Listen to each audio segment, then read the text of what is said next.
자, 시작하겠습니다. 안녕하세요. 네, 안녕하세요. 네. 오늘 할 거는 감자평가에 관한 규칙이고, 원래 칠판, 이거 전자칠판으로 많이 하시나요? 많이 하세요? 네. 저는 살짝 올드스쿨이라서 저는 이제 판서하는 걸 좋아하거든요. 그래야 잠도 안 오고. 저는 제 소개부터 말씀드리면, 저는 김강산 평가사라고 하고요. 28기 평가사고, 그다음에 다른 학원에서 강의 한 4년 반, 5년 정도 하다가 제가 그 법인을 설립했거든요. 아마 전국에서 제일 어릴 겁니다. 대표 중에는. 만 29세인가 그때 차렸으니까 살짝 단골 기질이 있어요. 공부할 때도 그렇게 해가지고 빨리 붙었거든요. 그래서 동기들 열에 9 이상은 그냥 있을 때 저는 그냥 나와서 차렸고, 그거 하느라 좀 시간이 부족해서 학원 강의는 한 1년에서 1년 반 정도 쉬었습니다. 그러다가 이번에 하우피스의 유혹에 빠져서 강의를 다시 시작하게 됐고요. 오늘 한 3시간 반 정도? 막차 끊기실 것 같으신 분들 먼저 가셔도 됩니다. 감칙 이거 6장으로도 6, 7시간은 할 수가 있어요. 그리고 방금 제가 시작하기 전에 여쭤봤는데, 이제 완전 생 1차 하시는 분보다는 유예하시는 분도 좀 섞여 있고, 동차하시는 분도 섞여 있을 텐데, 난이도를 시작한 지 조금 되신 분들, 조금 시작하신 분들 위주로 할 거고, 혹시라도 제가 어려운 단어를 어렵게 설명을 할 경우에는 핸드폰 켜셔서 네이버에 검색하시기 바랍니다. 어쩔 수가 없어요. 자, 그 다음에 조금만 더 제 소개하면 입 좀 풀 겸해서, 저는 서초동에 본사가 있고 경기지사랑 경기지사 같이 운영하고 있고요. 나이는 90X년생입니다. 저랑 비슷하신 분도 계실 거고, 저보다 나이가 어리신 분도 계실 거고, 많으실 분도 계실 텐데, 이 시험의 장점이나 단점이 당신이 어떤 학교를 나왔는지, 성별이 뭔지, 집에 뭐 돈이 많건 적건 그 필요 없이 오로지 실력으로만 하기 때문에 저는 그게 좋아서 이 시험을 했던 것 같고요. 그리고 제가 감자평가 이론을 한 이유는, 제가 수험 기간에 제일 잘했던 거는 실무예요. 실무 우리 공영방송이 아니니까 특정 학원을 말해도 되겠죠. 서울법학원에서 실무 배탈을 했었고요. 그리고 그 다음에는 이론 채점 진정을 했고, 이론 강의를 해봐야겠다 생각한 이유는 굉장히 쉬워서입니다. 제 시각에서 굉장히 쉬웠고, 이제 1차 합격하고, 저 할 때는 1차가 6월 말에서 7월 초였고 2차가 9월이었거든요. 이론 2달 해가지고 1번이랑 4번 문제를 풀었어요. 이 2개만 풀었어요. 50점 풀었는데 36.5점이 나왔습니다. 그래서 이건 괜찮겠네 싶어서 제가 생각했던 그대로 했고, 결과는 2차 이론 결과 항상 좋았어요. 합격할 때 58.5점. 이렇게 했으니까, 심지어 그때 문제 1번에 물음 1이었나? 10점인가 20점을 그냥 날렸는데도 58.5점이 나왔으니까, 제가 지금 하려는 것에 대해서 크게 의심을 안 가지셔도 되고, 내일부터 제 기본 강의에 들어가는데 목표는 딱 하나입니다. 시험장에서 저처럼 쓰게 만드는 게 제 목표예요. 더 할 나위 없어요. 딱 거기까지만 하시면 돼요. 합격하시는 분 보시게 되면 결국에 이론이 조금 어려워도, 재작년인가요? 70% 꽝 나왔던 때가? 그런 때, 아주 특이한 때를 제외하더라도 제가 하려는 것만 하면 한 50점은 나올 수 있어요. 약파는 게 아니라 진짜로. 자, 우리 시험의 특징이, 이론이란 과목은, 지금 감칙을 봐야 되는 이유에 대해서 말씀드릴게요. 이론. 감자평가 이론회 같은 경우에는 3개만 보시면 됩니다. 기출, 정의 또는 의의. 그 다음에 기출, 정의, 의의. 이게 2개 보면 되겠다. 2개 보시면 됩니다. 죄송합니다. 기출, 정의 혹은 의의. 그 다음에 비가 와서 그런가 잘 부러지네요. 감칙이랑 실무기준. 이 3개만 보시면 돼요. 근데 공부 좀 하신 분은 아시죠? 이 3개만 보시면 돼요의 만이 아니에요. 이거 3개가 굉장히 어렵거든요. 수험생 때 제 스스로 정리한 게, 정의랑 의의가 300개 정도 나오고요. 기출은 1에서 당연히 저 합격했을 테니까 27회까지 다 풀었습니다.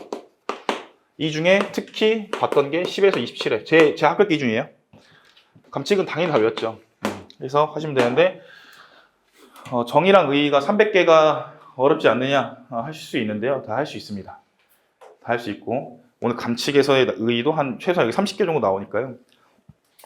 그리고 아주 합격하고 보시면 우리가 외웠던 정의랑 의의 중에 필요 없는 것들이 많아요. 그런 것들 다 제끼고 강의 수업 시간에 할 거니까 중요한 것만 할 거예요. 그리고 이론 과목의 특징 같은 경우는 가성비가 좋아야 됩니다. 이론의 고수가 되겠다고 하시는 분 없을 거예요. 합격만 하면 된다는 마인드 다 갖고 계시는 게 좋고, 감자평가 이론의 가장 어떻게 보면 제 개인적 수석이라고 생각하는 거는 합격자 평균입니다. 합격자 평균 점수만 나오면 돼요. 나머지 시간에 뭐 해야 되냐? 당연히 모두가 알고 계시는 실무를 하셔야 됩니다. 그리고 올해 당장 들어가시는 분은 지금 뭐 해야 되냐면 토지보상, 실무 같은 경우는 보상 실무 하셔야 되고요. 딱 정해드릴게요. 내 실력이 어느 정도까지 올라가 있어야 되냐 하면 70조 5항을 3분의 2페이지로 줄일 수 있어야 돼요. 해보신 분 알 거예요. 상당히 어렵습니다. 70조 5항을 3분의 2페이지로 줄여셔야 된다고요. 하자승계가 10점으로 나오든 40점으로 나오든 다 풀 수 있어야 돼요. 그 정도 나오시면 되고요. 지금 남은 시간은 의의랑 정의를 암기하는 시간입니다. 그리고 내가 못했던 거, 기초적인 것들 돌려가면서 여기 종합반 분들은 어떻게 쇼부침 잘 해줄 것 같은데, 뭐 전년도 강의라던가 그런 거 한번 열어서 일주일 잡고 한 바퀴 돌리는 뭐 이런 거 하실 때고, 지금 2차 새로 시작하시는 분들은 정석대로 하시면 되는 시간입니다. 그러면 거두절미하고 바로 감칙 들어갈게요. 제가 오늘 하려는 것의 목표는 딱 하나입니다. 감정평가에 관한 규칙.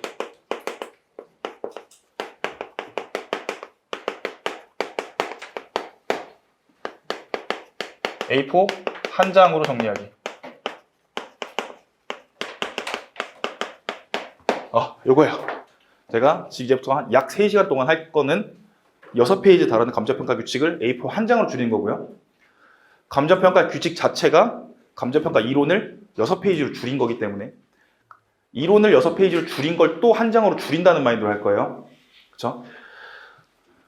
제가 오늘 할 거를 도식화해 싹 보여줄 건데, 여기서 이거를 뭐 여러분이 고지고대로 하시는 게 좋은데 내가 좀 더 추가하고 싶다 그러면 댁에 가셔가지고 여기다가 여러분이 하고 계신 서브라던가 책의 내용을 추가하시면 돼요. 뼈대를 잡아드리는 거고, 그리고 오늘 다 들었는데 뭐야 별거 없네 하시면 축하드립니다. 합격권이에요. 그쵸? 딱 들었는데 욕 나올 뻔했네. 뭐야 하는 경우는 이제 다행이에요. 오늘이라도 알아가지고. 그렇죠? 여러분이 어떤 강사님들한테 어떻게 수업 들었던 간에 재밌게 해보겠습니다. 무섭네. 제가 원래 지난 1년 반 동안 일반인 상대 강의했거든요. 투자 강의했어요. 그래서 투자를 하라는 게 아니라 뭐 이런 거다 하는데 분위기가 완전 달라요. 여러분들은 지금 막 되게 뭐랄까 중력이 3배 된 느낌 나요. 지금 이렇게 차분하고. 그런데 원래 그런 데 가면 그런 데에서는 제가 거의 이상곤 쌤처럼 하거든요. 이상곤 쌤처럼 막 올해 뭐 2억 버시면 이렇게 하거든요. 근데 확실히 다시 구시기로 컴백하니까 무겁네요. 하지만 제가 최대한 웃기고 재밌게 해보도록 하겠습니다. 감칙을 그냥 막 외우면 안 돼요. 그냥 막 외우면 안 돼요. 제가 흔히 하는 말이 있는데 설명회 때도 말씀드렸는데, 그러니까 이론을 암기가 먼저다 하시는 분들은 틀렸어요. 틀려먹은 생각이야. 암기가 먼저다 하면 제가 흔히 말하는 건데, 지나가는 고딩한테 10만 원 주고 일주일 동안 외워봐 하면 외워요. 우리가 그런 시험이 아니에요. 그렇죠? 이거 알려면 좀 정확하게 깊숙하게 이해를 하셔야 되는데, 첫 번째로 우리가 하고 있는 감정평가는 부동산 계열이란 말이에요. 그죠? 그래서 부동산이에요. 그러면 부동산 학이라는 게 왜 나왔을까를 생각해 보면 돼요. 부동산 학이라는 게 왜 나왔을까? 왜 나왔냐면 부동산이 소유권의 객체가 됐기 때문에 그래요. 이른바 서민들도 살 수 있는 시대가 왔잖아요. 그렇죠? 그러니까 거기다가 뭐 오늘 할 건 아니지만 뭐 여러 사건에 따라서 국민들이 동네를 이사해가면서 살 수 있는 시대가 왔어요. 그렇죠? 근데 옛날에는 조선시대까지만 해도 우리 할아버지가 농부면 우리 아빠도 농부고 나도 농부고, 할아버지가 초가집 살았으면 아빠가 초가집 살았으면 내가 특이한 일이 없는 이상 나도 초가집 살았단 말이에요. 그죠? 지역 시장이었단 말이에요. 근데 이게 뭐 2차 세계대전도 있고 뭐 여러 가지 국제화 시대가 되면서 왔다 갔다 하기도 하고 하면서 100원 주고 산 땅이 이사할 때 보니까 200원이 돼 있어요. 이거 뭐야 이거? 돈이 되네. 근데 문제는 뭐냐면 부동산도 어쨌든 간에 경제재란 말이에요. 그죠? 이걸 그러면 기존에 있는 그 생각대로 이렇게 핏방추로 넣어서 이게 되냐 이거지. 이건 다 답을 알고 있죠. 수요랑 공급으로 해결이 되지가 않는다. 왜냐면 자, 우리가 경제학에서 바라보는 시장의 조건은 뭐 3가지도 있고 4가지가 있는데 다 아시는 거예요. 수요자 조건이 있죠.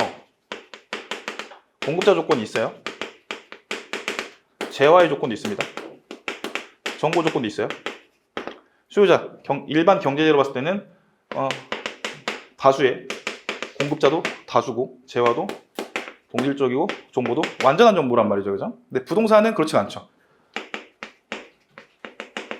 부동산 보니까 수요자가 돈 있는 사람만 된대요. 그래서 유효수요라는 표현을 쓰게 됩니다. 살 의지와 능력이 있는 사람. 공급자는 그렇죠. 하나밖에 없죠. 위치 가격이잖아요. 그죠? 재화가 굉장히 개별적이란 말이에요. 정보도 불완전해요. 정보는 뺄게요. 그냥 편의상. 보니까 부동산을 보니까 이 그러니까 기존에 있던 여러분이 지금 1800년대 후반이에요. 1800년대 후반에 1900년대 초반에 왔어요. 기존에 있던 학문인 경제학이라는 것에 대해서 부동산이 해석이 안 돼요. 어떻게 될까요? 그러면 해석이 안 돼. 그러면 연구를 들어가겠죠. 분석이 들어갈 거예요. 연구랑 분석을 해보니까 조금 특이점이 생겨났어요. 그러니까 기존에 있던 논리로는 이게 가격이라는 게 생기면 안 되는데 문제는 시장에 가격이라는 게 있다는 거죠. 왜 있을까? 수요자도 이상하고 공급자도 이상하고 재화도 다 개별적인데 왜 이게 생겼을까? 생각하다가 고민을 하다가 이제 연구 분석을 하기 시작을 했고 학문적으로 바라보게 되면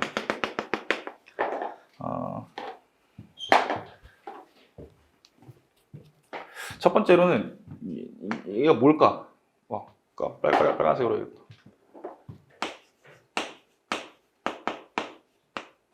이게 뭐냐? 부동산이 뭐냐가 나오는 거예요.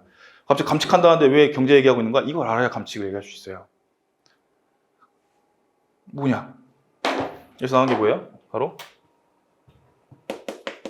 세상의 인식을 하기 시작했습니다. 우리 다 아는 말이죠. 세상 인식.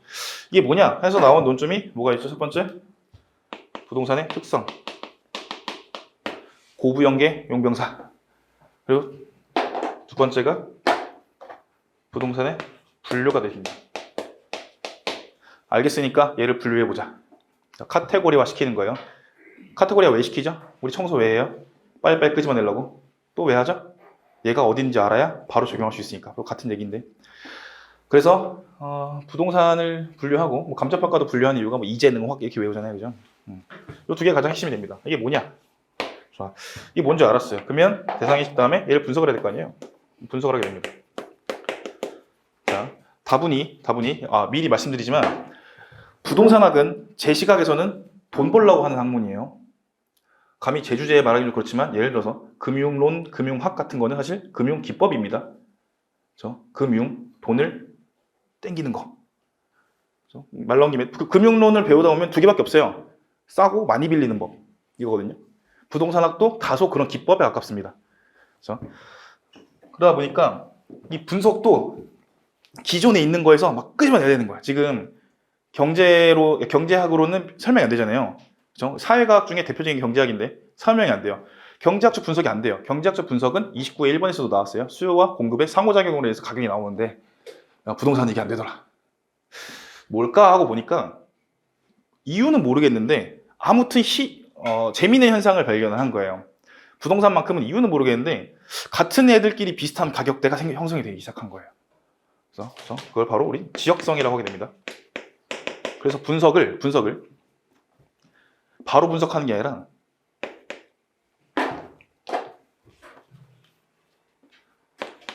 지역을 분석하고 그 다음에 개별 부동산을 분석하게 돼요. 이게 대표적으로 기존 경제학 혹은 다른 학문과 다른 부동산만의 가치 판단 체계인데 이렇게 지역 분석, 개별 분석, 지역성 하면 재미가 없잖아요. 그죠? 최대한 경제학으로 한번 비벼보자고요. 자, 개별 부동산으로 보게 되면 이렇게 해서 경제학적 분석이 안 되는데 지역적으로 보게 되면 수요가 다소 올라가게 돼요. 예를 들어서 신림동 1-1번지에 있는 원룸을 우리가 보는 게 아니라 신림동의 원룸을 보게 되면 대충 가격 수준이 나옵니다. 대충 50에서 70만 원 이런 식으로. 그렇죠? 신축이면 더 올라가겠죠. 그렇게 우리는 보는 거예요. 공급도 다소 올라가게 돼요. 재화의 개별성이 다소 완화가 되죠. 그렇죠? 그렇게 되면 이 그래프를 이렇게 그릴 수 있는 거예요.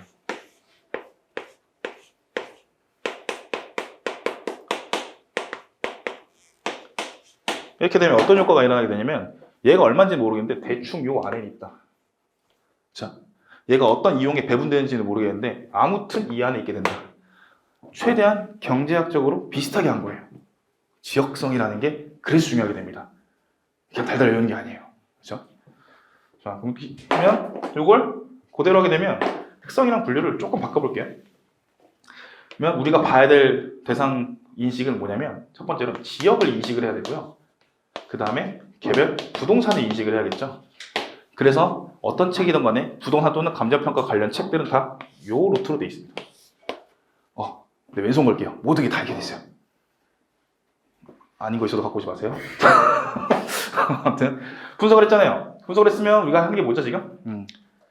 이게 분석해서 자료가 쏟아질 거 아니에요. 신림동 가격은 신림동은 어떤 하고 이제 뭐 보통 이제 20대 30대가 많이 살고 막 이런 게 나오죠. 이걸 갖고 뭐냐 평가 방식을 적용하게 됩니다.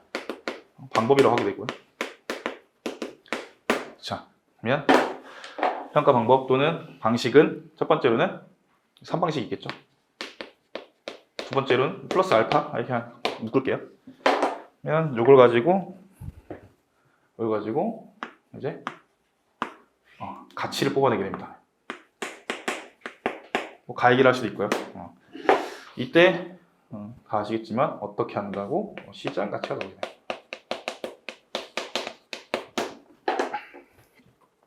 되게 이렇게 했지만 별거 아니에요. 이거를 그냥 쉽게 설명드리면요.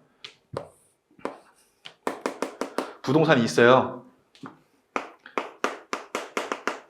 가서 볼 거 아니에요. 그 다음에 감정서 쓸 거 아니에요. 부동산 가서 볼 거 아니에요. 이거 다세대다. 이 동네 누가 살지? 3방식 적용해서 감정서 뽑아내는 거예요. 그렇죠? 놀랍게도 요 4개가 감치기 끝입니다. 어렵지 않아요. 하나만 더 추가해 볼게요. 자, 근데 우리가 지금 표현이 좀 그렇지만 학문 비스무리한 걸 하고 있잖아요. 그죠? 그러면 사회과학에서 중요한 거는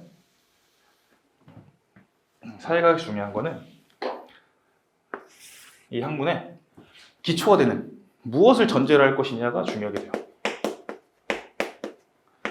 그렇죠? 이거 지워도 될까요? 네, 지울게요.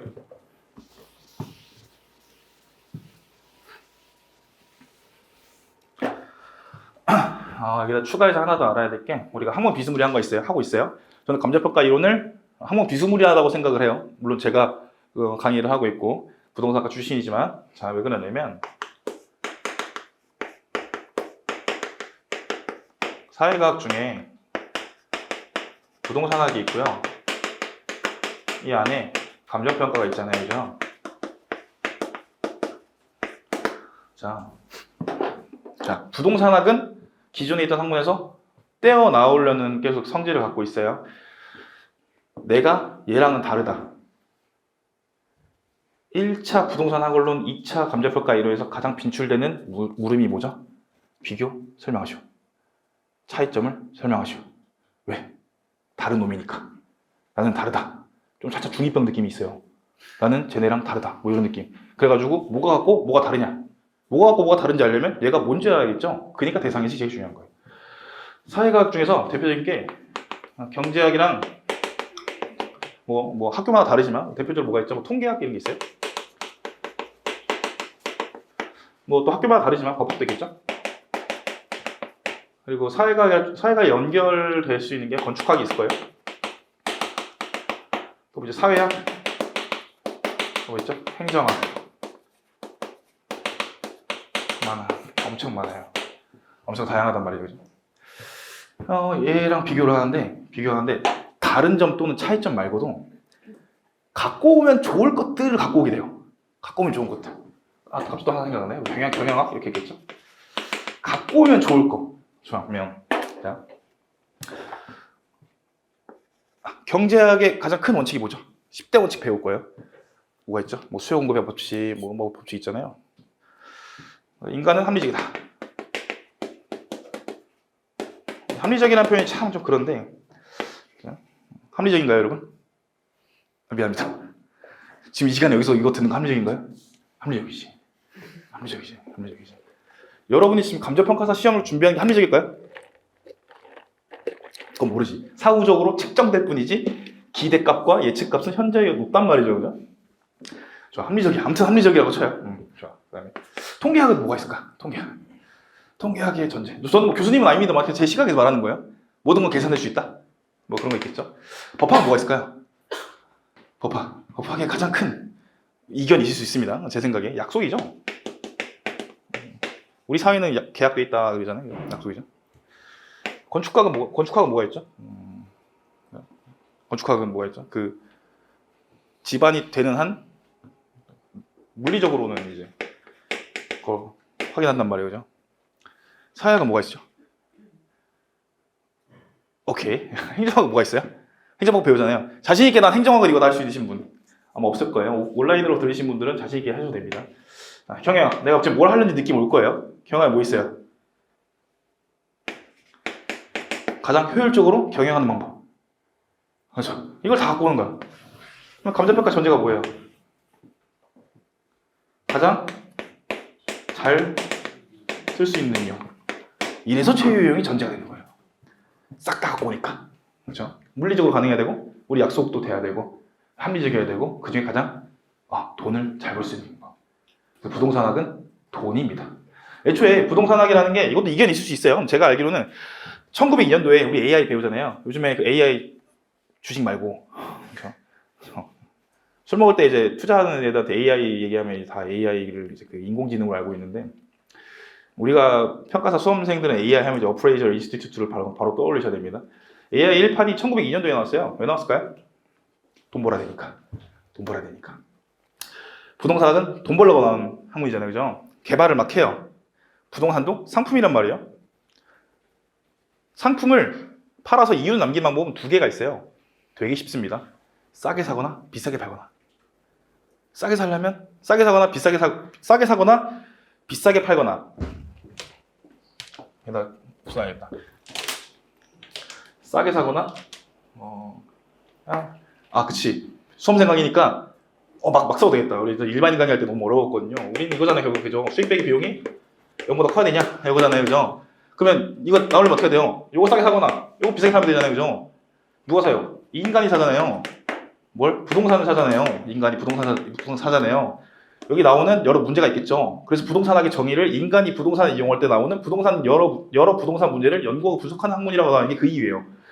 그러면 여러분이 부동산을 만들었어요. 사람한테 팔 거란 말이에요. 그러면 첫 번째 누구한테 팔지, 어디서 팔지, 그렇죠? 그다음에 파는데 얼마나 걸릴지 이거를 요약하면 시장 분석이라 해요. STP 여러분 1차 다 하셨죠?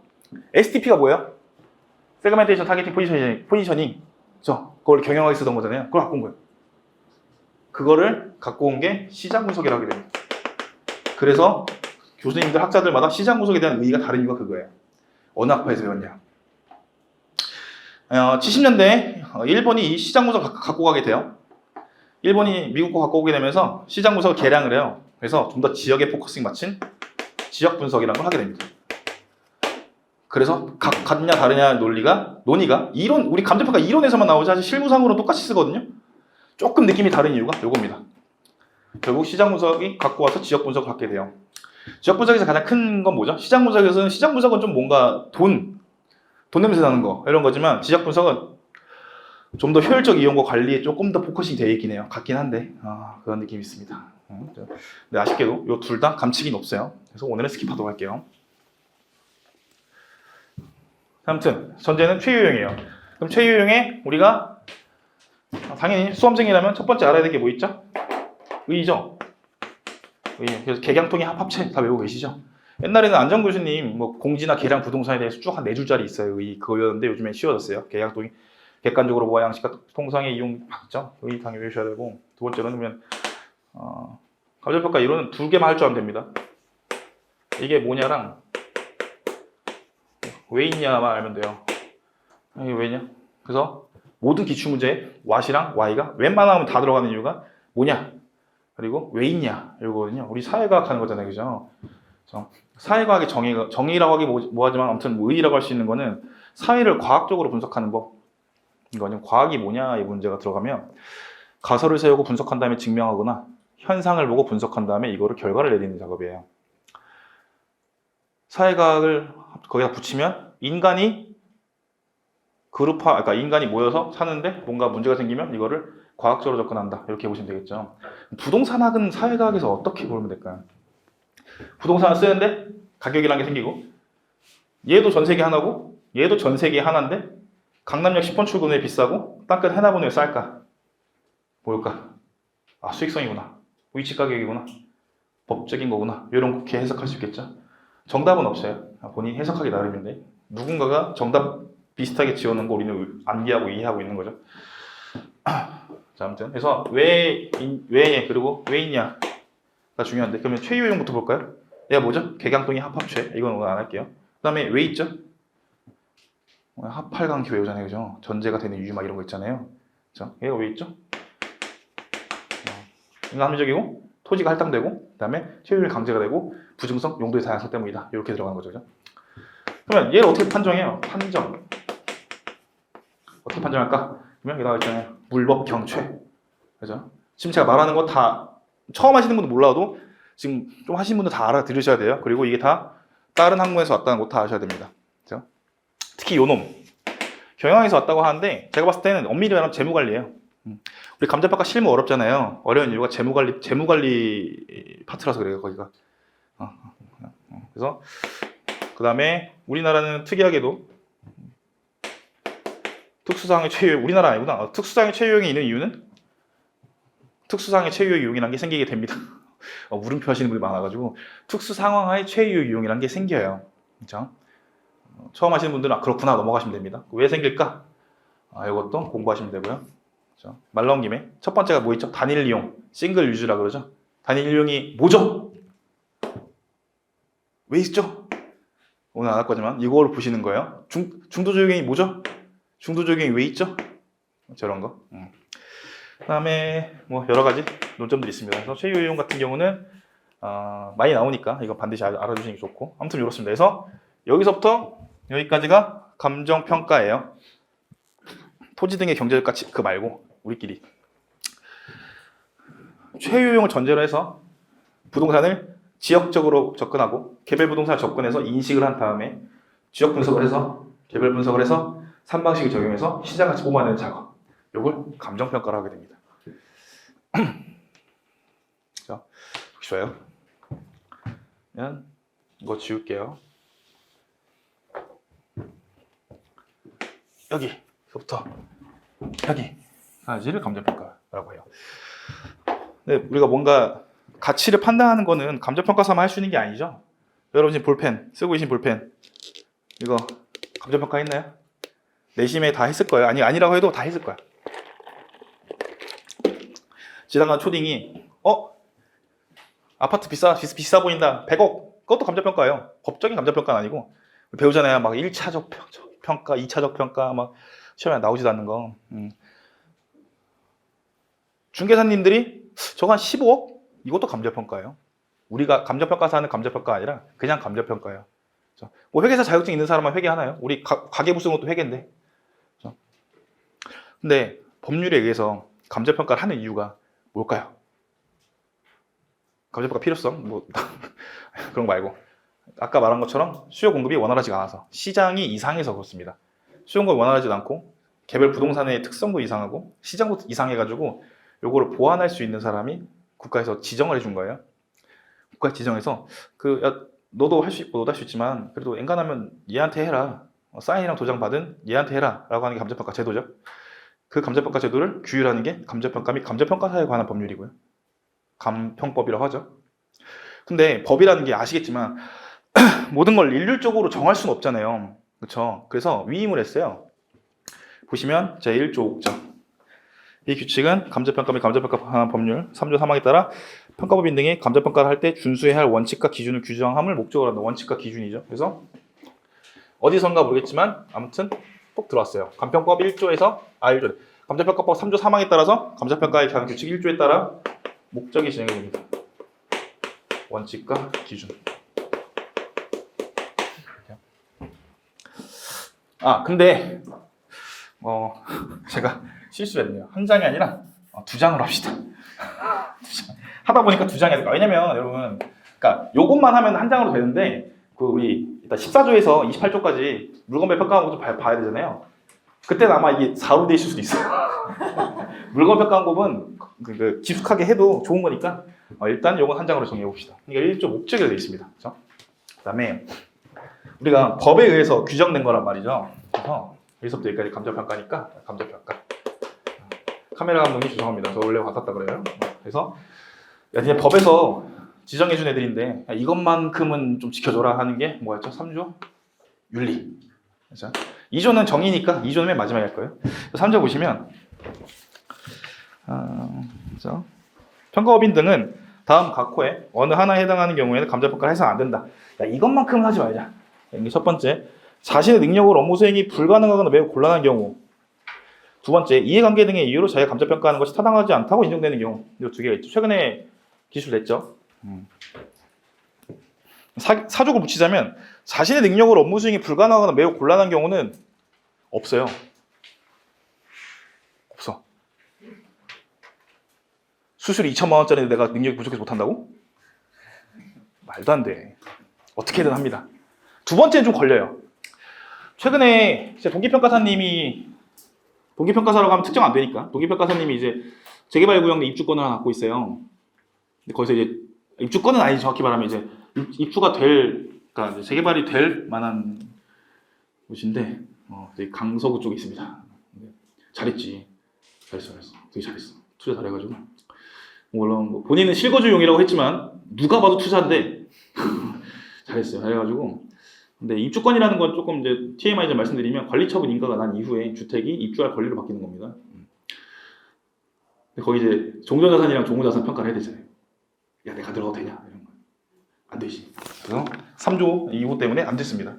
안 되고 이제 되게 놀라운 게 평가사인 거 숨기고 막 물어보는 거예요. 영업하러 평가사한테 이거 뭐냐고 물어보는데 그렇게 해서 이것 때문에 안 된 경우도 있었고 그렇습니다. 그 다음에 3조에서 추가되는 게 4조죠. 4조는 이걸로 여기 쓸게요. 4조. 이 빨간색부터 빨간색이 적용법입니다. 이렇게 보시면 되고요. 이제 슬슬 이제 중요한 거 시작해야죠. 좋습니다. 자, 일단은 그 가치라는 걸 좀 봐야 되는데 가치라고 봐야 되는데 이 평가사 수험생들은 가치 하면 이제 뭐 장래 기대는 편익 현재 가치합 이렇게 그냥 다들 외우고 있거든요. 사실 근데 뭐 틀린 말은 아니지만 우리가 기본적으로 가치라는 건 정의할 수가 없어요.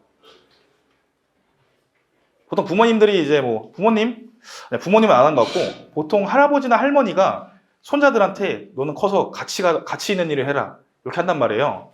부모님은 보통 돈 되는 일 하라고 그러잖아요, 그죠? 할머니나 할아버지 같은 경우는 이제 가치 있는 일을 해라 했을 때 그게 거기에 걸맞는 가치가 되는 일을 하라는 것의 가치는 물론 경제적 가치가 있을 수 있겠지만 뭐 문화재적 가치도 있고요, 뭐 환경운동 하시는 분들도 있고 각종 다양한 가치들이 있습니다. 근데 그 중에 우리가 하는 것은 경제적 가치예요.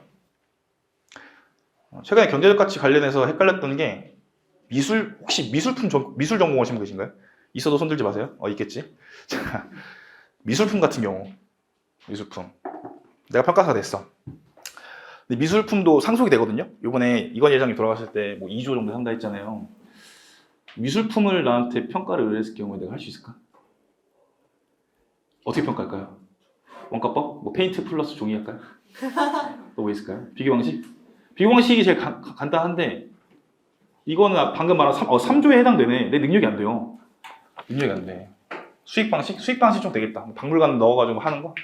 해서 그런 거 저 반려했거든요. 제가 유일하게 반려한 게 미술품 평가입니다. 제 능력이 안 돼요. 뭐 그런 것들. 아무튼 우리가 하는 건 이제 경제적 가치인데 경제적 가치도 사실 설명할 수 있는 기준 가치가 되게 많아요. 사실 우리가 시장 가치 하지만 실제 시장에서는 평가사가 한 시장 가치는 거의 없고 대부분 공정 가치죠. 솔직히 한정 가격이잖아요. 내가 필요해서 산다는데 뭐. 근데 가치라는 거는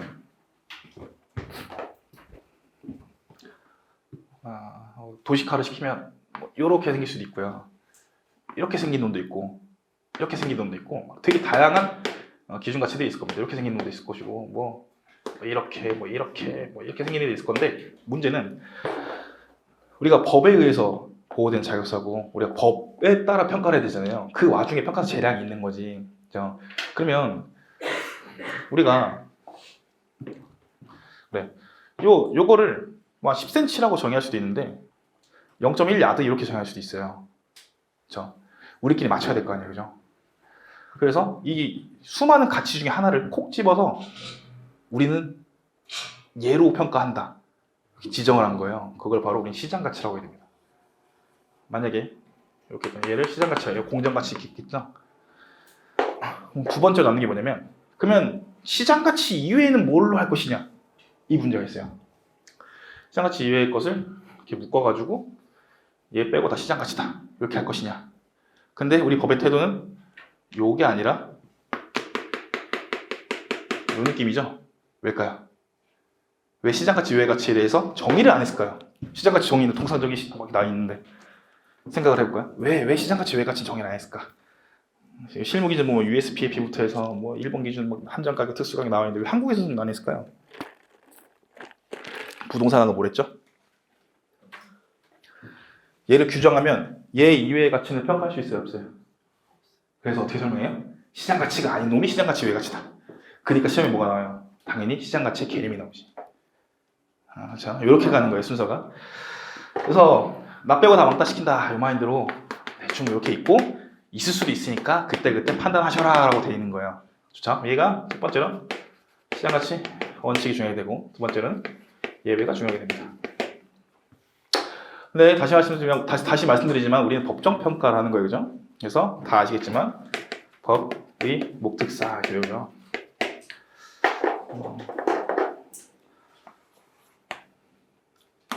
시장 가치를 이해하려면, 그렇죠? 가치에 대해서 이제 뭐 기본 강의 시간 아니지만 조금 더 말씀드리면 가치의 평가사 수험적으로 가치에 대한 수험 뭐랄까요 범위를 구분을 하면 가치론이 있고 그 다음에 가치다원론이에요. 가치론은 가치다원론인데 가치론은 뭐가 있죠? 아까 여기가 좀 더 쓸게요. 그 경제학적인 수요 공급이 있을 것이고 그다음에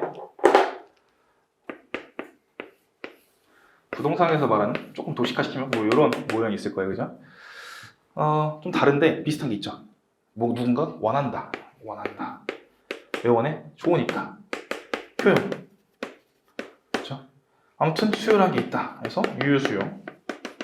그다음에 아무튼 공급이 있는데 얘 한 필지 결국에 전 세계에서 얘밖에 없지만 상대적으로 귀한 것들이 있다. 그래서 상대적 희소성 이렇게 외우게 됩니다.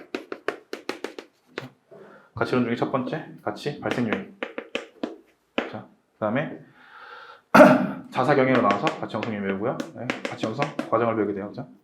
요게 나온 게 29의 1번이거든요. 요 파트를 내가 완벽하게 하고 싶다. 그럼 29의 1번. 29의 1번. 반드시 완벽하게 푸시기 바랍니다. 29의 1번 말 나온 김에 말씀드리면 그게 제가 채점 팀장하고 있었을 텐데 다 쉽다 그랬어요. 야, 요번에 되게 쉽다 이론 했는데 나 봤는데 너무 어렵던데 했는데 그해 오랜만에 이론이 꽈락이 50% 넘었어요. 되게 좋은 문제입니다. 제 개인적으로 좋은 문제. 난 합격하고 봤으니까. 좋은 문제고. 그 다음에 말 나온 김에 좀 말씀드리면 기출문 문제 중에 이거는 진짜 베스트다. 야, 이건 잘했다 싶은 게 26회 1번. 26회 1번 이따 관련해서 할 거예요. 26회 1번. 26회 1번은 감칙 5조, 6조, 7조 다 들어가 있습니다. 14, 15조까지 다 들어가 있죠. 자, 요 두 개. 그 다음에 이제 뭔가 논하라, 설명하라 문제에서 최고봉은 21회 1번입니다. 핵가족화와 고령화. 맞나? 핵가족화와 다문화는 아닐 거 아니야. 헷갈리네. 핵가족화와 이제 노령화. 맞아 고령화. 아무튼 인구 감소와 고령화였나? 그 문제 있죠. 갑자기 헷갈리네. 그 문제가 이제 그 문제 해석하는 문제 중에선 제일 좋아요. 그 문제가. 그것도 이따 말씀드릴 거예요. 그래서 근데 가치다 원론, 요 감칙 5조는요 다 아시지만 가치다 원론입니다. 가치다 원론은 시장 가치랑 시장 가치 외의 가치 이거 나눈 거고, 만약에 문제에서 시장 가치 문제가 나온다, 서 또는 의의에서 서론이나 밑에 의의에서 반드시 가치다 원론은 반드시 넣어줘야 됩니다. 우리 반드시 넣어야 되는 것들 몇 개 있잖아요. 뭐 예외 물어볼 경우에는 뭐 서에서 원칙은 뭐다 밝혀주는 거 비슷한 것처럼 반드시 넣어주셔야 됩니다. 아무튼 이 중에 나오는 게 시장 가치. 이거는 아시다시피 감칙 5조입니다. 자, 감칙 5조 한 원칙 한번 볼까요? 대상 물건에 대한 감정평가액은 시장 가치를 기준으로 결정한다. 자, 이 항에는 1항에도 불구하고 다음 각호 어느 하나에 해당하는 경우에는 대상 물건의 감정평가액을 시장 가치 외의 가치를 기준으로 결정할 수 있다. 감칙 볼 때는요, 그 용어 단어 하나하나의 뜻을 다 알아야 돼요. 1항부터 다시 볼까요? 대상 물건에 대한 감정평가액. 대상 물건이 뭐죠? 감정평가 대상이 되는 토지 등. 감정평가액. 감정평가액이래요. 그렇죠? 감정평가액. 가액, 가치, 가격을 다 구분할 줄 아시죠? 넘어갈게요. 시장 가치가 뭘까? 이건 이따 2조 할 때 볼 거고요. 자, 2항 볼게요. 2항의 1호, 법령의 다른 규정이 있는 경우. 2호, 의뢰인이 요청하는 경우. 3호, 목적이나 특성에 비추어 사익증명상 필요하다고 인정되는 경우. 3항, 이거 할 때 점검해야 될 게 있대요. 1호, 해당 시장가치 외의 가치의 성격과 특징. 2호, 시장가치 외의 가치를 기준으로 하는 감정평가 합리성 및 적법성. 6조 현황 기준 원칙이랑 다른 거는 실현 가능성은 검토하지 않는다. 실현 가능성 검토 왜 안 해요? 감히 감정평가사가 법을 네가 판단한다고? 자, 말은 안 되죠. 그래서 되냐 안 되냐만 보고 되냐 안 되냐는 보지 않고 그냥 여기 있는 요건만 보게 됩니다. 그래서 5조 시장가치 문제가 나오게 되면 어떻게 나오냐면, 그 이전에 좀 더 깊숙하게 물어봐야겠다. 아직 기출 안 된 거예요. 아직 기출 안 되는데 난 이거 나오면 우수수 떨어질 거라고 봐. 굉장히 쉬운 문제인데 왜 시장가치 기준 원칙이죠? 뭐 국제 뭐 표준에 맞추고 뭐 의뢰인의 요구에 부응하고 막 이런 거 말고, 실무 기준 말고 문제에 물어보면 실무 기준대로 안 물어볼 거예요. 꽈서 내겠지. 31회 2번이었나? 보상평가에 이의 신청하는 것처럼 되겠죠. 그렇죠? 왜 시장가치 기준이 원칙일까요? 뭐 공정가치 해야 되잖아요. 그렇죠? 한정가격 해야 되고 왜 하필 시장가치일까? 정답은 아까 말씀드린 데 있습니다. 대상물건 부동산이라는 것의 특성이 시장이 형성되기가 쉽지가 않고 물건의 개별성도 굉장히 크기 때문에 전문가가 보완해줘야 되는 거예요. 시장을 보완한다. 그래서 실무 기준에 시장이 원하기 때문에 한다는 표현이 거기서 나온 거예요. 시장가치 정의를 이따 2주에서 볼 건데, 시장가치 정의에서 중요한 것 중에 하나가 거래가 될 경우죠. 이거 지금 안 팔렸는데, 지금 안 팔렸어. 안 팔렸는데 이거 거래되면 얼마야? 요거는 그 이상 그 이하도 아닙니다. 그래서 시장가치인 이유는 시장에서 원하기 때문에 이게 가장 큰 거예요. 그러니까 가치다 원론이 들어가는 거고. 왜요? 목적이나 요구에 따라서 가치는 달라질 수 있기 때문에. 가격은 여러 개지만, 가격은 한 개지만 가치는 여러 개인 이유는 시장에서 원하기 때문에. 뭐야, 우리가 구하는 시장 가치는 뭐 이데아적인 뭐 그런 거 아닌가요? 아니에요. 그런 건 2012년 7월 개정되기 이전에 정상 가격이 그랬고, 지금은 있을 법한 가격이잖아요. 그러니까 맨 끝에 성립할 가능성이 높다고 인정되는 대상물 가액이라는 표현이 그게 들어간 거예요. 그렇죠? 그러니까 국제 표준에 부합하고 뭐 시장이 친화적이고 이거 그거예요. 시장이 원하니까. 시장이 원한다는 걸 좀 잘못 해석하면 야, 의뢰인 요구에 맞춰주는 거 아니야? 이렇게 할 수도 있는데, 그건 뭐 합격하신 다음에 저랑 얘기해보시면 되고, 그건 됐고, 이론적으로는 그렇다는 얘기예요. 그래서 뭐 실무기준 보면 담보 같은 경우에는 이제 물건의 금액이 뭐 시장 가치 중에 좀 다소 안정적이고 뭐 그런 금액이 들어가고, 경매는 뭐 법사가 이렇게 들어가잖아요. 그래서 그런 이유고. 그래서 제가 봤을 때 시장 가치는 범위예요. 범위인데 법에서 10원 원 단위까지 쓰라고 하니까 그냥 적는 거지, 시장에서 거래되는 가격은 범위 가격입니다. 그래서 문제가 나와도 28에 3번이었네요. 시장 가치 표기 방법. 그래서 그런 문제도 나왔고요. 그래서 시장 가치인 이유가 뭐 간략하게 말씀드리면 그렇게 되고, 시장 가치 문제가 나오게 되면 다른 가치랑 엮여서 나올 가능성이 있어요. 한정 가격, 공정 가치죠. 29에 3번이었나요? 시장 가치, 역사적 원가, 회계 원가, 회계상 가치 그 비교하는 문제 있잖아요. 그렇게 해서 보시게 되면, 자, 중요한 거는 이 원칙, 시장 가치에서, 물론 이따가 2조 1호 할 때 시장 가치 다시 보겠지만, 개념 요소 있잖아요. 5가지. 그거를 완벽하게 알고 그거랑 비교해 보면 되거든요. 그거는 2교시 때 할 거야. 3교시나. 그래서 만약에 시장 가치 뭐 A, B, C가 나온다. 그러면 답안지를 2가지로 기술할 수 있겠죠. 시장 가치 A, B, C가 나오면 제가 저번에 특강 때도 했는데 4C 2 하면 6이 나오거든요. 목차가 6개가 나와요. 그래서 저는 그렇게 하는 거 안 좋아하고, 시장 가치 기준 원칙을 박아놓고 시장 가치 vs A, B, C 4개로 해요. 시간이 남는다. 그러면 시장 가치 A, 뭐 시장 가치 B, 시장 가치 C, A, B, A, C, B, C 이렇게 해서 6개를 하겠지만, 시간이 좀 부족하다 싶으면 시장 가치 기준 원칙 박아놓고 그다음에 시장 가치 A, B, C 이렇게 해요. 이렇게 할 수 있는 거는 이제 여러분이 핸들링 하시면 됩니다. 제일 중요한 건 개념 요소. 그 다음에 예외 이렇게 보시면 돼요. 그다음에 6조 현황 기준 원칙 볼게요. 감정평가는 기준 시점에서의 기준 시점 동그라미 쳐야겠죠. 대상 물건의 이용 상황, 대상 물건의 이용 상황도 보고 동그라미 쳐야겠죠. 불법적이거나 불법적인 것도 동그라미 쳐야겠죠. 그러니까 감칙을 다 이렇게 보셔야 돼요. 일시적인 이용, 일시적 이용 동그라미 쳐야겠죠. 제외한다. 공법상 제한을 받는 상태를 기준하다. 공법상 제한 동그라미 쳐야겠죠. 현황 기준 원칙은요. 이게 걸리네. 여러분, 현황 기준 원칙은 현황, 최유, 이용 원칙이죠. 생각보다 이걸 모르더라고. 최유 이용은 6조예요.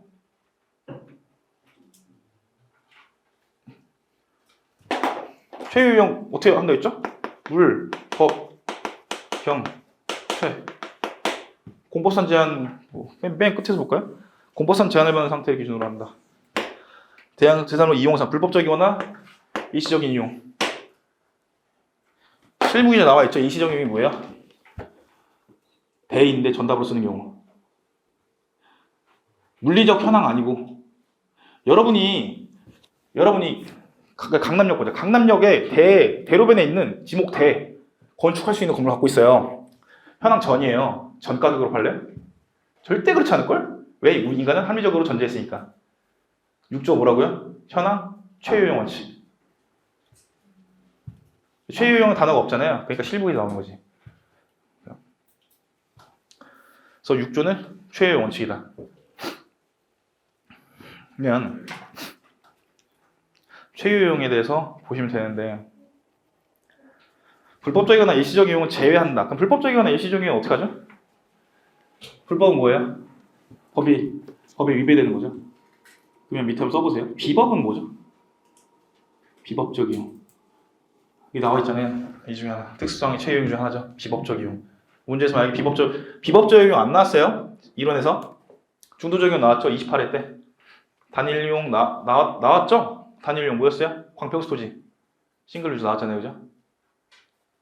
안 되는데. 이런 눕기는 안 되는데. 다 나와야 됩니다. 나왔잖아요. 그죠? 초과 토지, 이용 토지도 나왔죠. 뭐 안 나왔어요? 비법적 이용은 안 나왔죠.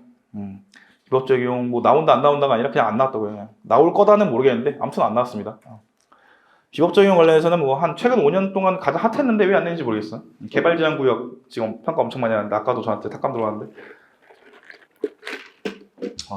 그러면 불법적 이용, 비법적 이용 구분할 줄 아셔야 되고, 불법적이거나 일시적 이용은 제외한다. 이거는 이제 치유 비용이 들어가게 되겠죠. 우리 흔히 말하는 치유 비용, 불법적인 거 없애는 비용, 일시적인 거 뭐 전답인데 속된 말로 나라시 하는 비용, 나라시 하는 비용이 들어갈 거고, 불법적인 거 제거하는 비용이 나갈 거고. 재작년인가요? 나왔죠? 3번에 소송 평가. 기출문제 중에 재작년인가 나왔을 거예요. 3번에 소송 평가 문제가 나왔어요. 너라면 어떻게 평가할 거냐? 내 눈빛을 안다는 표정 해주세요, 여러분. 그렇게 됩니다. 근데 그러면 어떤 문제가 생기냐면, 실무적으로도 가장 많이 질문받는 것 중에 하나가, 의뢰인들이 최유 이용을 어디서 듣고 와요. 그래서 지금 비록 현황 도로지만 이곳의 최유 이용은 대니까 대가격으로 평가해달라, 이렇게 오거든요. 그럼 이제 저는 알려드리죠. 이 도로를 복구하는 비용, 허가받는 비용 이런 거 다 하면 결국 이 값이 나오면 이렇게 설명이 되거든요. 자, 결국에는 일시적 이용은 사실 다 가격에 투영이 되어 있기 때문에 가격 분석하실 때 잘 보셔야 됩니다. 되게 수수평가서 될 거야 얘기하는 것 같네. 그 다음에 근데 1항이 원칙이니까 2항은 예외죠. 예외 똑같습니다. 법이 목특사인데 2항에서 중요한 거는 감정평가 조건에 대한 정의가 나와 있죠. 감정평가 법인 등은 제1항에도 불구하고 다음 각 호의 어느 하나에 해당하는 경우에는 밑줄 기준시험의 가치 형성 요인 등을 실제와 다르게 가져오거나 특수한 경우로 한정한 조건, 요거는 암기해야겠죠. 그리고 미리 말씀드리지만 여러분 감칙에 있는 의 정의는 조사까지 외워야 됩니다. 조사까지 틀리시면 안 돼요. 조사까지 외워야 돼요. 이 시험은 붙이는 시험이 아니에요. 떨구는 시험이에요. 190명 빼고 다 떨궈야 되거든요. 어떻게 떨굴 거야? 제 내피셜 아닙니다. 정의는 제대로 써야 되죠, 그죠? 방금 한 말도 제 말이 아닙니다. 자, 3항. 제가 친애하는 교수님이 말씀하신 말이에요. 3항. 감정평가 법인 등은 제2항에 따라 조건을 붙일 때는 합적실 검토해야 되고 2항 1호는 당연히 법이니까 검토하지 않습니다. 4항. 거부하고 수임처할 수 있고. 자, 여기서 조건부 평가에서 시험 안 나온 게 뭐가 있죠? 조건부 평가를 왜 엄격하게 해야 될까요? 조건부 평가를 왜 엄격하게 해야 될까요? 를 PF랑 엮어서 내면 어떻게 푸실래요? 좋아. 이것만 하고 싶시다. 여기다 써야겠다. 좀 밑에 쓸게요. 자, 이거 지울게요.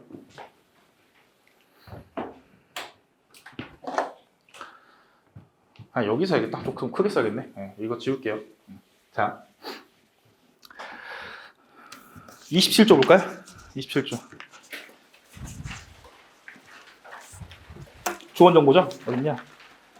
조언정보들이 제공. 자, 이거를 우리 보통 뭘로 배워요? 컨설팅으로 배우죠? 컨설팅. 자, 문제에서 만약에 컨설팅이랑 조건부 평가랑 비교해라 뭐 할 거예요? 어떻게 쓸 거예요? 컨설팅이랑 조건부 평가랑 비교하라 그러면 어떻게 쓸 거예요? 최유 이용 분석이랑 타당성 분석이랑 비교하라면 어떻게 쓸 거예요? 모르니까 있겠죠. 표정에. 자, 간단합니다. 제가 어떻게 푸는지 말씀드릴게요. 저는 수험생 때부터 그렇고 강사할 때도 어떻게 했냐면 기출문제만 풀었고 다른 이제 같이 공부했던 형들이 뭐 이렇게 스터디 문제 나오거나 뭐 시험장 들어갔을 때 처음 온 논점이 나오면 막 그 멘탈 나가거든요. 근데 저는 어떤 문제가 나도 요 루트로 풀었어요. 요 루트로. 이거요. 이건데 조금 바꿔볼까요? 이건데 조건부 평가랑 컨설팅이 나오게 되면 평가가 뭔지부터 봐야 돼요. 대상물건, 분석, 전제를 여기 앞에 깔게요. 전제, 대상물건, 분석, 방법, 가치, 일반 평가, 조건부, 컨설팅, 전제, 최유용, 조건부 평가, 최유용일 수도 있고 최유용이 수도 있고 아닐 수도 있습니다. 그렇죠? 그다음에 컨설팅은 최유용 꼭 아닐 수도 있는 게 아니라 컨설팅도 어떻게 보면 최유용이 있을 수도 있고 아닐 수도 있죠. 그렇죠? 컨설팅 최유용일 수도 있고 아닐 수도 있어요. 그렇죠? 뭐 우스갯소리로 뭐 일론 머스크가 나한테 의뢰를 했어요. 야, 저 화성에 아파트 짓는데 얼마야? 최유용으로 설명해 줘 하면 할 수 있는 거예요. 그죠? 그러니까 그럴 수도 있고 아닐 수도 있어요. 대상은 부동산입니다. 조건부도 부동산이고 컨설팅도 부동산인데 조금 다른 게 있죠. 보통 얘는 수익성이죠. 죄송합니다. 컨설팅은 보통 수익성 부동산이에요. 보통 다는 아닌데 보통 그래요. 제가 했던 것도 있고 남이 했던 거 봤지만 아무튼 지금까지 했던 것 중에 수익성이 아닌 건 없었지만 아무튼 이론적으로 수익성이 아닌 것도 할 수 있어요. 분석 어떻게 하죠? 얘는 보통 지역 분석, 개별 분석을 합니다. 똑같아요. 컨설팅은 시장 분석을 해요. 왜 그런지 저도 몰라요. 이거 나도 이름 모르겠어. 그냥 시장에서 시장 분석을 하래요. 여러분이 들으면 알 법한 회계법인부터 해서 각종 모든 회계법인 및 컨설팅 회사의 보고서를 읽으면 그냥 시장 분석을 해요. 나는 시장 분석하기 싫은데. 아무튼 그래요. 근데 이론적으로 좀 덧붙이면 광역적으로 한다면 이렇게 가는 거죠. 그죠? 시장 분석 자체는 그러니까 부동산 특성에 따라 달라지기 때문에 보통 시장 분석을 하게 됩니다. 방법 뭐 있죠? 3방식, 6방법. 6방법. 컨설팅도 3방식, 문방구 쓸 수 있는데 보통 DCF로 쓰게 됩니다. 자, 기준가치 뭐죠? 시장가치. 시장가치. 원칙은 똑같아요. 얘는 투자가치죠. 자, 제가 방금 말씀드렸던 최유형 분석과 타당성 분석 물어봤잖아요. 그러면 그건 어디죠? 이 파트죠. 그렇죠. 타당성 분석은 시장 분석 중에 절차 중에 하나. 절차적 비교를 하면 되겠죠. 첫 번째는 시장 분석과 개별 분석, 지역 분석, 개별 분석 루트가 다르고. 그렇죠. 타당성 분석 같은 경우는 여기서도 달라지잖아요. 그죠? 일반 평가랑 달라지는 경우. 조건 평가랑은 비슷한 것 같고. 그다음에 방법적인 측면에서도 달라질 수 있고. 그리고 결국에 나올 수 있는 최종안이 달라질 수 있다. 뭐 이렇게 들어가시면 되고. 이 이외에 답안은 되게 다양해요. 근데 저는 시험에 들어갔을 땐 이렇게 풀 것 같아요. 또 하나 예시 들어드리면 실제 예시인데 28의 3번 감정평가 이론 28의 3번 보시면 이거 먹고 제가 좀 스턴이 왔거든요. 완전 딱 멍 때렸어요. 맨 처음에 제가 28기니까 28의 3번 딱 보는 순간 종무자산의 기준가치 이래버린 거예요. 종무자산의 기준가치 어떻게 보실 거예요? 종무자산의 기준가치에 대해서 논하라 이렇게 나왔거든요. 문제가 이제 어떻게 풀어야 되지? 이렇게 생각난다면 여러분은 지금 기출문제 풀었기 때문에 어떻게 하는지 아시겠지만 종무자산 기준가치를 문제 물어봤을 때 굉장히 어려웠다고요. 그래서 종무자산 기준가치 했을 때 이따가 말씀드릴 건데 이런 물건별이나 목적별 문제가 나오잖아요. 어려워하실 필요가 전혀 없습니다.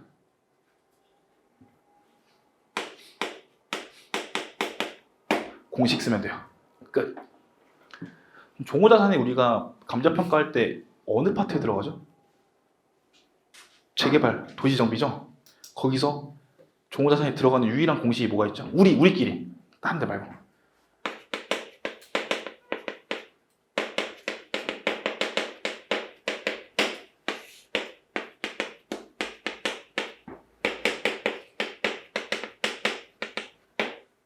시험에 들어갔는데 그 문제 보는 순간 이거밖에 생각 안 나는 거야. 그럼 종무자산 기준가치 이걸 어떻게 유추할 수 있을까? 유추할 수 있는 거 딱 하나 있어요. 얘가 시장가치면 얘도 시장가치 거고 얘가 시장가치 외가치면 얘도 시장가치 외가치겠죠? 여기서도 조금 실마리가 생각나는 거예요. 아직도 기억나 용산 공고에서. 그래서 결국에 얘는 모르겠고 아무튼 얘로 끌고 왔어요. 난 틀렸지. 난 종전자산을 시장가치로 봤으니까. 근데 말했죠. 58.5점 나왔다고. 정답이 중요한 게 아니에요. 왜 종전자산 봤냐? 이렇게 해서 시장가치 평가, 저 원칙 예외한데 법이 목특사 뭐 저거 썼는데 아무튼 붙었어요. 나중에 아시지만 종전자산은 시장가치 외가치가 맞다고 저는 생각합니다. 종전자산이 왜 시장가치 외가치일까요? 시장가치의 개념에서 뭐 있죠? 통상적인 시장. 여기서부터 나가잖아. 통상적인 시장 아니잖아요. 지금 저라면 당연히 그렇게 썼겠지만 그때는 몰랐으니까 썼고. 그래서 정비사업에서 문제가 나오면 실무처럼 어렵게 나오진 않아요. 정비사업이 나오면 종전자산 아니면 종전자산이랑 보상평가가 비교돼서 나올 건데 라고 4년 전에 얘기했는데 나왔죠. 앞으로 나올까는 궁금하긴 한데 요런 식. 말 나온 김에 하나만 더 말씀드리면 제 실제 시험 작설 28의 4번 영업권 vs 상가권리금.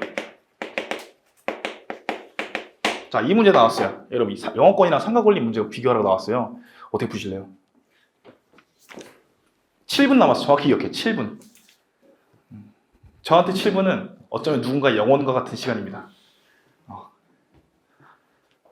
이거야 끝. 전 이걸로 풀 거니? 만점 받은 것 같아. 영업권 대상이 뭐죠? 무형자산이죠? 상가권리금은 유무형자산이죠? 대상이 다르다. 두 번째, 분석이 다르겠죠 그러면. 그렇죠? 어떻게? 왜냐면 방식이 달라지잖아요.